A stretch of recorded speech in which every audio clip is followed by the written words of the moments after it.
அவங்க வீட்டுல பெரிய முருகனுடைய படம் ஆண்டி கோலத்துல பெரிய முருகன் படம். அதை வாங்கும் போதே அவங்க சொன்னாங்களாம், கூட இருந்தவங்க எல்லாம், ஆண்டி முருகனை வாங்காதரா, ஆண்டி முருகனை வாங்காதா, ஆண்டியா போயிருவே அப்படின்னா. அவர் ஒரு வார்த்தை சொன்னார் சார், எனக்கு அப்படியே சுருக்குன்றுச்சு. நான் என்ன முருக பக்தன், நீதான்டா உண்மையான முருக பக்தன் காலிலேயே விழுகணும்னு தோணுச்சு. அவர் சொன்னாரா, முருகனுக்காக நான் ஆண்டியா போனோம்னா நான் தாராளமா ஆண்டியா போறேன், எனக்கு தேவையில்லை.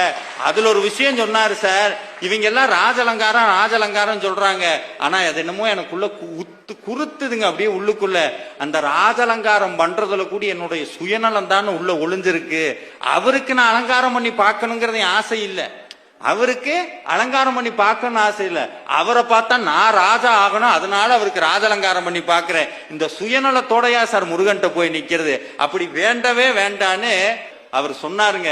எப்ப இந்த ஆண்டி முருகன் எங்க வீட்டுக்குள்ள வந்தாரோ சார், நான் வாங்கிட்டு வரும்போது வாடகை வீடு, இப்ப சொந்த வீட்டுல உட்கார வச்சு அந்த சொந்த வீட்டுக்கே